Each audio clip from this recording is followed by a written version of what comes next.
त्रिमिति की परिभाषा में हम लोग लिखे हैं गणित की वैसी शाखा, यानी यह गणित का एक ब्रांच होता है, यानी शाखा होता है, जिसके अंतर्गत किसी आकृति की लंबाई, समतल आकृति के क्षेत्रफल तथा ठोस आकृतियों के पृष्ठीय क्षेत्रफल एवं आयतन का अध्ययन, यहाँ पर सही था, अध्ययन ना, अध्ययन किया जाता है, उसे क्षेत्रमिति कहते हैं। अब समझिए, किसी आकृति की मतलब जो है लंबाई, जैसे कि एक वर्ग को ले लीजिए, ठीक है ना, या एक आयत को ले लीजिए। आयत में जो विकर्ण निकालते हैं ना, तो वो एक लंबाई होता है, ठीक है ना, या आयत का जो भुजा निकालते हैं ना, वो एक मतलब जो है आयत का, या जैसे कि लंबाई निकाल लिए, चौड़ाई निकाल लिए, या कहे उसका विकर्ण निकालें, तो ये क्या हुआ, लंबाई हुआ।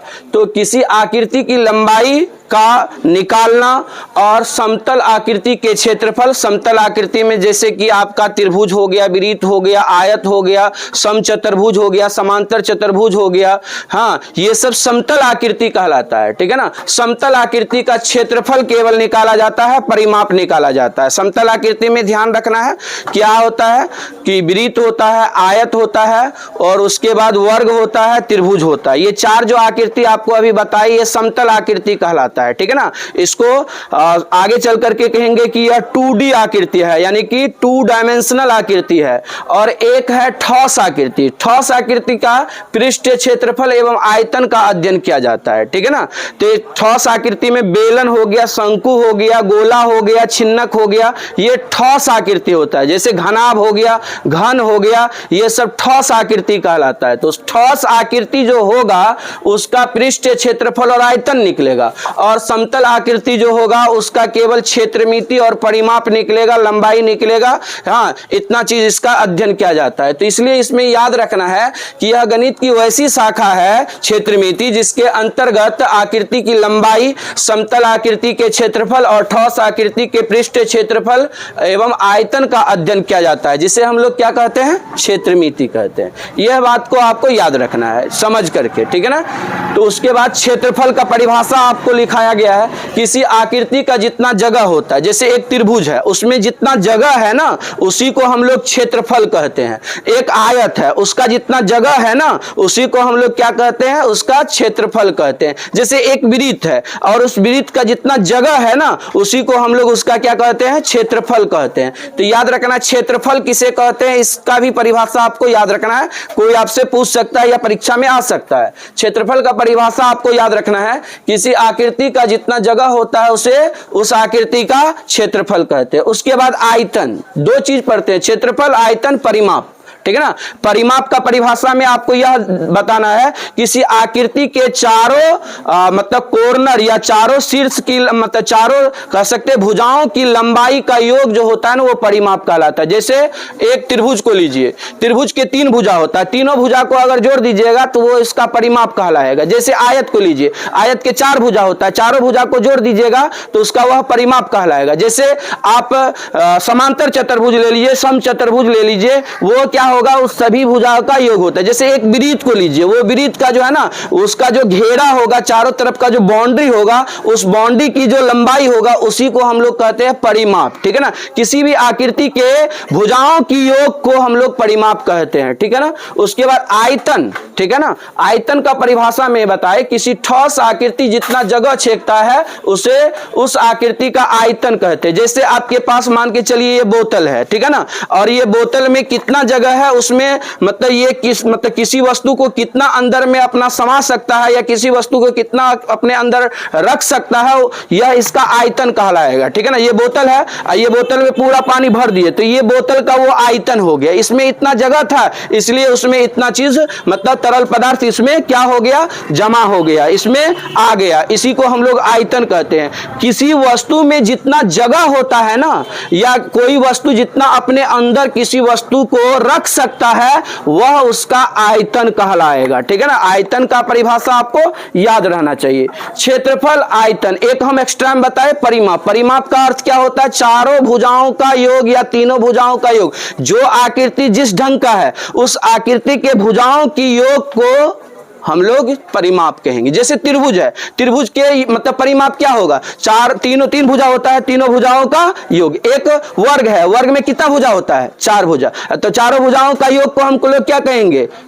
वर्ग का परिमाप। चतुर्भुज में कितना भुजा होता है, 4 भुजा होता है ना, चारों भुजा को जोड़ देंगे तो ये क्या कहलाएगा, परिमाप कर। एक वृत्त है, वृत्त के बाउंड्री का जो लंबाई होगा वो है उसका क्या कहलाएगा, परिमाप। और वृत्त का परिमाप होता है 2πr, ये इसके लिए स्पेशल सूत्र है और इस सूत्र को हम लोग याद रखते हैं। वृत्त का परिमाप निकालने के लिए, परिधि निकालने के लिए इसका सूत्र होता है 2πr, जहां पाई का मान क्या होता है 22/7। ये हम लोग को याद रखना पड़ता है, ठीक है ना। उसके बाद त्रिभुज का क्षेत्रफल में हम लोग जो है ना 3 भुजाओं को पहले मान लिए हैं कि माना कि किसी त्रिभुज की भुजाएं क्या है, ए बी तथा सी है। अब देखिए ये आकृति है त्रिभुज, ठीक है ना, इसमें 3 भुजा को हम लोग मतलब वहां से डिनोट किए हैं। जैसे कोण ए है तो इसके सामने का भुजा क्या होगा, ए, और कोण ए के सामने का भुजा ए कहलाएगा, कोण सी के मतलब सामने का भुजा सी कहलाएगा, कोण बी के सामने का भुजा बी कहलाएगा। कोण पर डिपेंड करता है भुजा, यानी कोण के सम्मुख जो होता है ना वो भुजा होता है, कोण के सामने का जो भुजा होता है उससे हम लोग उस चीज से डिनोट करते हैं। जैसे कोण यहाँ है ए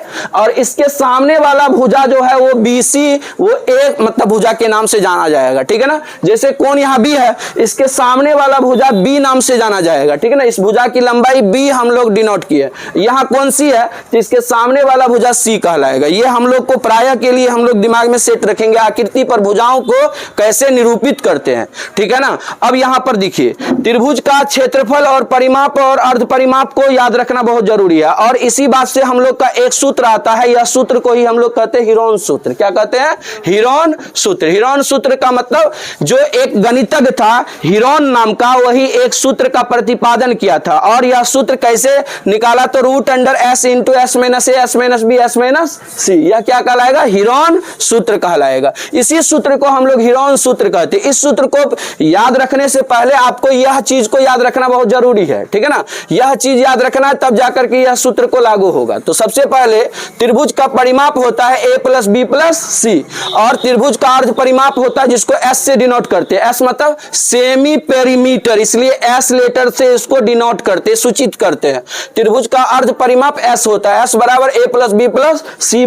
तो ये त्रिभुज का क्या हुआ, अर्ध परिमाप। और त्रिभुज का जो क्षेत्रफल यह सूत्र लिखा गया है, यह सूत्र को ही हीरोन सूत्र कहते हैं, ठीक है ना। √S into S minus A S minus B S minus C, यह सूत्र को याद रखना है, ठीक है। उसके बाद समबाहु त्रिभुज का क्षेत्रफल दिया गया है, उसके बाद समद्विबाहु त्रिभुज का भी क्षेत्रफल लिखा जाएगा, ठीक है ना। और विषमबाहु त्रिभुज का क्षेत्रफल भी लिखा जाएगा। तो यानी जो भी त्रिभुज जिस ढंग का है उसका क्षेत्रफल उस ढंग से प्राप्त होता है। लेकिन यह जो त्रिभुज का क्षेत्रफल है यह सभी आकृतियों पर लागू होता है। जो भी प्रकार का त्रिभुज होगा चाहे वो समबाहु है, विषमबाहु है, समद्विबाहु है, समकोण है, किसी भी प्रकार का क्यों ना त्रिभुज है, वो सभी त्रिभुजों के लिए यह सूत्र लागू होता है, ठीक है ना। एक गणितज्ञ ने आकर के यह सूत्र का निर्माण किया और यह सूत्र से हम लोग विभिन्न प्रकार के त्रिभुज की आकृतियों का क्षेत्रफल आसानी से ज्ञात कर लेते हैं। तो त्रिभुज का क्षेत्रफल का यह सूत्र याद रखना बहुत जरूरी है, ठीक है ना। √S into S minus A S minus B S minus C, ठीक है ना, यह सूत्र याद रखना। उसके बाद समबाहु त्रिभुज का क्षेत्रफल जो आपने पीछे की क्लास में भी पढ़ चुके हैं, समबाहु त्रिभुज का क्षेत्रफल √3/4 गुना भुजा स्क्वायर समबाहु त्रिभुज का क्षेत्रफल होता है। और समबाहु त्रिभुज का परिमाप होता है क्या, 3 गुना भुजा। चूंकि समबाहु त्रिभुज में तीनों भुजा बराबर होता है इसलिए 3 गुना भुजा लिख देंगे तो परिमाप हो जाएगा ना। यहाँ तीनों भुजा को जोड़ देंगे a तीनों भुजा a मतलब सब भुजा 3 भुजा है और तीनों का मतलब भुजा का माप जो है a है, ठीक है ना। तो उसका क्या हो जाएगा, परिमाप 3a नहीं हो जाएगा, इसलिए यहां पर लिखे समबाहु त्रिभुज का परिमाप क्या, 3 गुना भुजा। उसके बाद समबाहु त्रिभुज का शीर्षलंब, ठीक है ना, यह सूत्र को याद रखना है। समबाहु त्रिभुज का शीर्षलंब होता है √3/2 गुना भुजा, ठीक है ना। यह समबाहु त्रिभुज का 3 सूत्र हुआ, तीनों सूत्र को याद रखना है। अब देखिए वर्ग का क्षेत्रफल आप पढ़ चुके हैं, परिमाप पढ़ चुके हैं, विकर्ण पढ़ चुके हैं पीछे की क्लास में। वर्ग का क्षेत्रफल होता है भुजा स्क्वायर, जो आपने बच्चे क्लास में 7, 8, 6 में पढ़ चुके हैं, ठीक है ना।